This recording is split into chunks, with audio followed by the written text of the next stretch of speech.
semuanya, selamat malam, selamat datang di channel Nyeritain Kamu. Dimana cerita-ceritanya bisa sebagai teman pengantar tidur kamu atau bahkan membuat kamu tidak bisa tidur. Nah, cerita malam ini diambil dari sebuah novel laris dari Agatha Christie yang berjudul Lalu Semuanya Lenyap. Kisah ini bercerita tentang sebuah pulau terpencil di mana di situ terdapat sebuah rumah yang sangat mewah milik seorang kaya raya yang misterius. Pada suatu hari, terdapat 8 orang yang diundang untuk berlibur di pulau tersebut. Sebenarnya 8 orang ini tidak saling mengenal satu sama lain. Mereka pun bingung, bahkan sebenarnya mereka tidak mengenal tuan rumahnya. Tapi karena mereka butuh liburan guys, jadi mereka tetap datang berkunjung ke pulau tersebut. Pokoknya jauh. Nah, untuk menuju pulau itu harus menggunakan perahu atau kapal. Tidak bisa berenang ya guys, karena cukup jauh dari daratan. Kedelapan orang ini ketika sampai disambut oleh Rogers dan istrinya, yaitu pengurus rumah tangga di rumah itu. Sehingga lengkaplah mereka semua berjumlah 10 orang. Tapi anehnya, Rogers dan istrinya pun bahkan tidak mengenal siapa majikan mereka. Mereka menuju ke sana hanya berdasarkan instruksi. Rogers hanya menerima instruksi melalui surat. Apa saja sih perintah majikannya? Dari awal mereka sebenarnya sudah curiga, karena mereka tidak mengenal satu sama lain dan bahkan mereka juga tidak terlalu mengenal tuan rumah, bahkan mereka tidak tahu siapa tuan rumahnya itu. Nah, salah seorang pengunjung yang bernama Vera Clayton melihat di kamarnya ada sebuah sajak. Sajaknya berjudul 10 Little Indians atau 10 anak Indian. Nah, di sajaknya itu menceritakan tentang 10 anak Indian yang kemudian mereka meninggal satu per satu hingga habis semuanya. Di situ juga dijelaskan penyebab mereka meninggal. Misalnya, penyebab pertamanya adalah karena tersedak. Dan ternyata kejadian itu terjadi kepada mereka.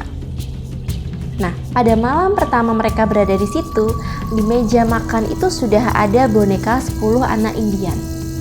Nantinya boneka tersebut tiba-tiba menghilang satu demi satu guys, sesuai dengan jumlah orang yang tiba-tiba meninggal. Apa saja penyebabnya? Simak terus ya, jangan lupa subscribe dan klik lonceng untuk tahu kisah-kisah berikutnya. Di malam pertama setelah makan malam, mereka ngopi-ngopi, minum-minum di sebuah ruang pertemuan. Tiba-tiba terdengar suara dari sebuah gramofon. Gramofon itu adalah alat pemutar piringan hitam. Jadi zaman dulu belum ada handphone ya guys. Jadi mereka masih memutar rekaman itu menggunakan gramofon atau alat pemutar piringan hitam. Suara itu sangat mencekam dan menyebutkan nama-nama mereka semua dan memberikan tuduhan yang sangat berat kepada mereka semua. Tiap orang di antara mereka dituduh telah melakukan tindakan pengambilan nyawa kepada orang lain. Tapi mereka semua menyangkalnya, karena bukti-buktinya tidak ada. Bahkan bukti-buktinya tidak cukup untuk membawa mereka ke pengadilan. Tapi usut ternyata mereka memang sudah melakukan tindakan tersebut guys. Dan mereka lolos dari pengadilan, bahkan tidak ada yang tahu bahwa itu adalah perbuatan mereka. Jadi seolah-olah di pulau itu tindakan mereka itu terbalas. Nah, yang pertama kali meninggal bernama Anthony Marston. Tiba-tiba saja ketika dia sedang minum ya, pada malam pertama itu tiba-tiba dia tersedak lalu meninggal dunia. Nah, di situ ada seorang dokter namanya Dr. Armstrong. Dia mengecek, ternyata betul sudah meninggal, tapi dokter tersebut curiga ini bukan kematian yang wajar. Karena tidak ada bukti-bukti yang cukup, mereka hanya membawa jenazahnya tersebut ke kamarnya dia. Nah, karena kejadian itu, istrinya Rogers pun shock ya. Si pelayan wanita ini shock dan sangat kaget, sehingga dokter pun harus memberinya obat penenang. Dan di hari berikutnya, ternyata istri Rogers juga meninggal guys. Seperti sajaknya itu, dia meninggal dalam tidur. Pada saat itu mereka mulai dicekam ketakutan. Mengapa kejadian ini mirip dengan sajaknya itu? Lalu mereka berkumpul dan meeting. Di sini yang menjadi kepala meeting tersebut adalah Hakim Margraves, karena dia ini sudah paling tua dan dia adalah seorang hakim yang terpercaya. Mereka pun berunding dan mereka memutuskan bahwa pelakunya adalah salah seorang di antara mereka. Jadi ada 8 orang dan 1 di antaranya pasti adalah pelaku.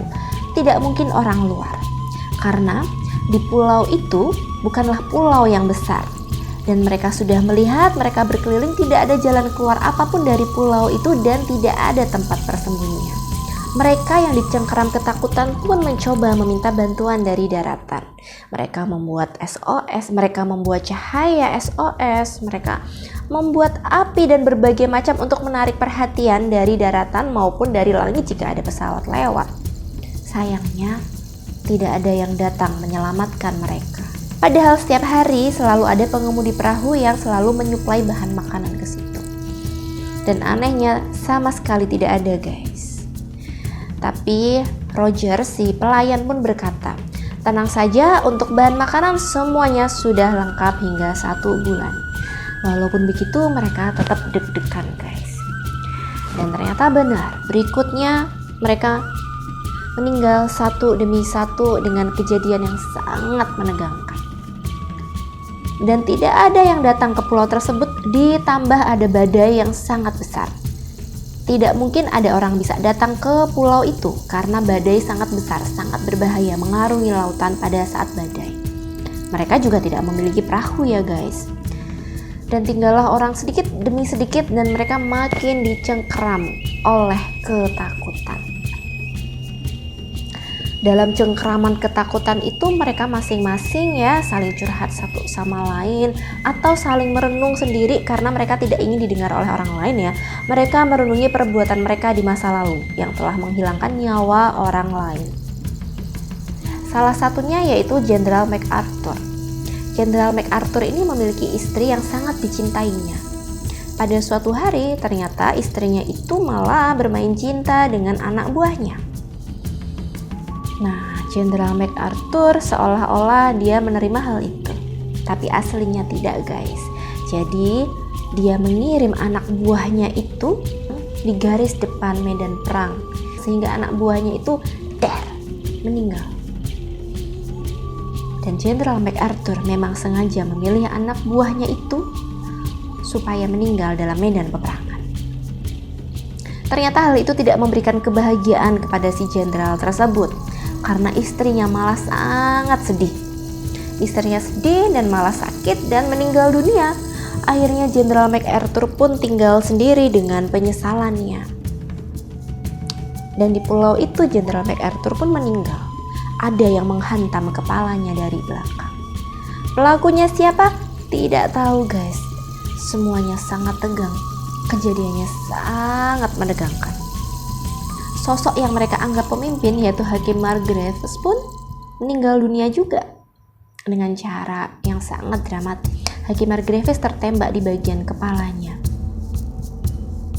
Dan saat itu sudah tinggal 4 orang. Tinggal 4 orang, satu di antaranya adalah Dr. Armstrong. Dr. Armstrong ini ternyata dulu sekali di awal praktek ini dia pernah melakukan malpraktek guys. Jadi dia minum minuman keras dan kemudian dia melakukan operasi yang seharusnya ringan tapi malah pasiennya meninggal dunia. Pada saat itu tidak ada yang tahu atau malah pada saat itu tidak ada yang membocorkan kejadian itu sehingga dokter tersebut lolos ya, sehingga dokter tersebut tidak ditangkap oleh polisi dan malah karirnya makin melesat. Nah, tinggallah 4 orang itu. Dan pada suatu malam dokter tersebut menghilang. Tinggallah 3 orang. Tapi 3 orang tersebut ketakutan guys, karena mereka masih mengira bahwa pelakunya tersebut adalah si dokter. Mereka mengira ia bersembunyi. Maka 3 orang tersebut pun pergi keluar rumah Mereka pergi di atas bukit di luar rumah supaya mereka bisa melihat rumah tersebut. Dan mereka merasa aman berada di luar rumah daripada berada di dalam rumah. Ketiga orang tersebut, yang kedua laki-laki dan yang pertama adalah perempuan. Yang perempuan namanya Vera Clayton. Vera Clayton pun dia sangat merasa bersalah dalam hatinya. Jadi Vera Clayton ini punya cerita kayak gini guys.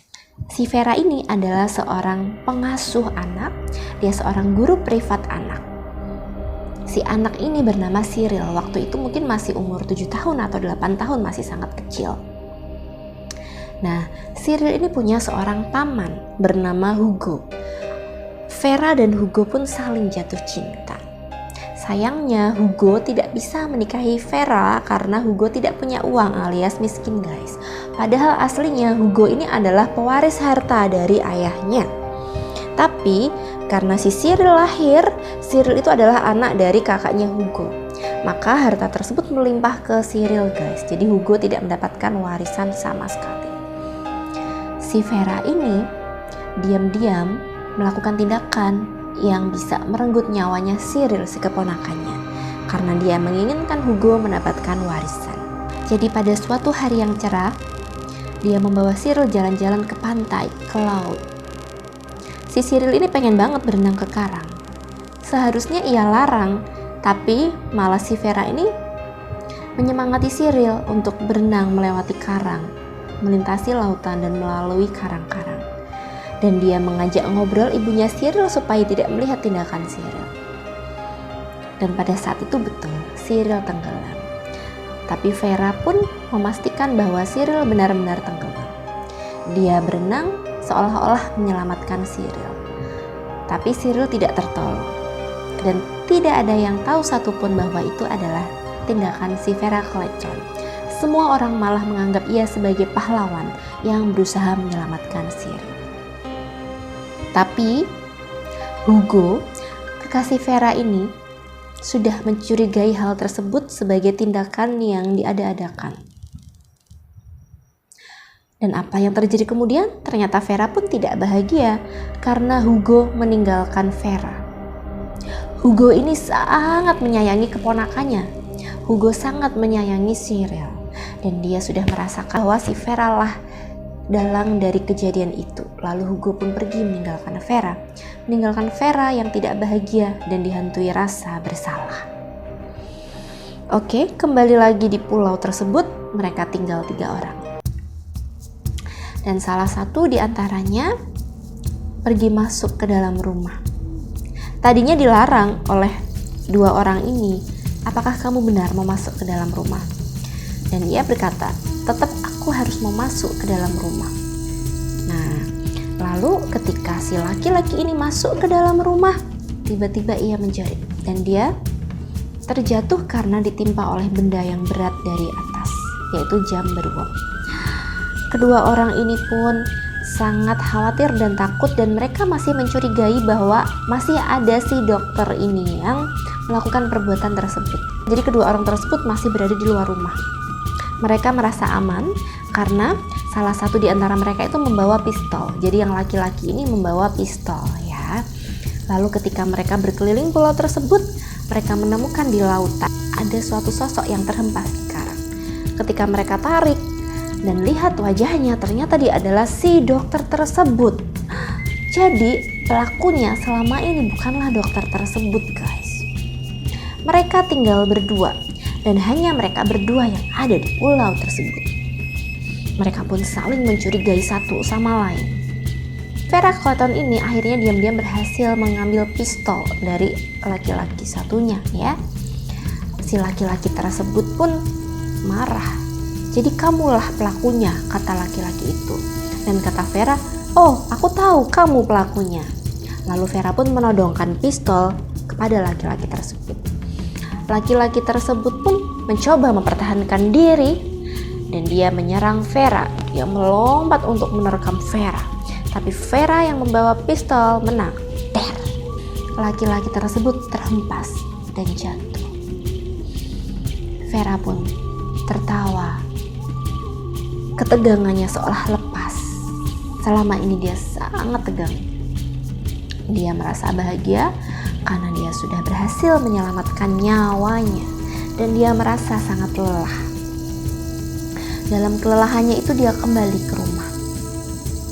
Dan dia masuk ke dalam rumah, dia naik ke atas tangga untuk menuju ke kamarnya. Dan di kamar tersebut terhampar adegan terakhir dari sajak tersebut, di mana anak ke-10 itu meninggal karena gantung diri, guys. Dan di kamar Vera terdapat tali yang menggantung dan juga kursi di bawahnya. Vera yang sudah sangat kelelahan dan dihantui rasa bersalahnya karena telah mengambil nyawa Cyril pun, dia naik ke bangku tersebut, lalu memegang tali tersebut dan menggantung dirinya. Dan 10 orang tersebut pun lenyap. Oke, bagaimana bisa hal tersebut terjadi? Mengapa bisa hal tersebut terjadi? Di kemudian hari, ke-10 jenazah tersebut ditemukan oleh pengemudi perahu. Jadi, ternyata guys, di daratan tersebut orang-orang desa memang melihat tanda bahaya. Mereka melihat tanda meminta pertolongan dari pulau tersebut, tapi tidak ada satupun yang datang. Kenapa? Karena memang mereka sudah dikasih tahu oleh pemilik rumah yang mereka sebenarnya tidak tahu siapa pemilik rumah itu ya. Mereka dikasih tahu bahwa di pulau itu nantinya akan ada suatu games, semacam games penyelamatan diri. Jadi kalau ada yang meminta pertolongan, kalian tidak perlu datang. Dan penduduk desa pun tidak khawatir karena mereka tahu bahwa persediaan makanan di pulau tersebut ada banyak, bahkan sampai sebulan. Tapi salah satu pengemudi perahu pun sangat khawatir dan merasa curiga. Dia ingin ke pulau tersebut tapi tidak bisa karena badai.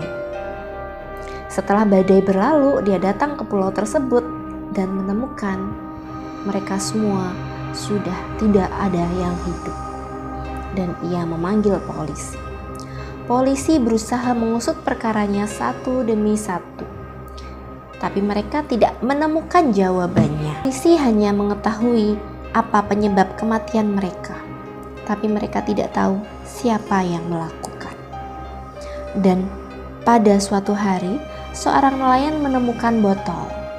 Di dalam botol tersebut terdapat surat. Jadi ternyata sang pelaku utamanya menulis surat yang berisikan kejadian detail yang terjadi di pulau itu sampai akhir, lalu memasukkan surat tersebut ke dalam botol. Dan ternyata setelah membaca surat tersebut, penjelasannya sangat ilmiah guys. Ternyata memang ada seorang pelakunya.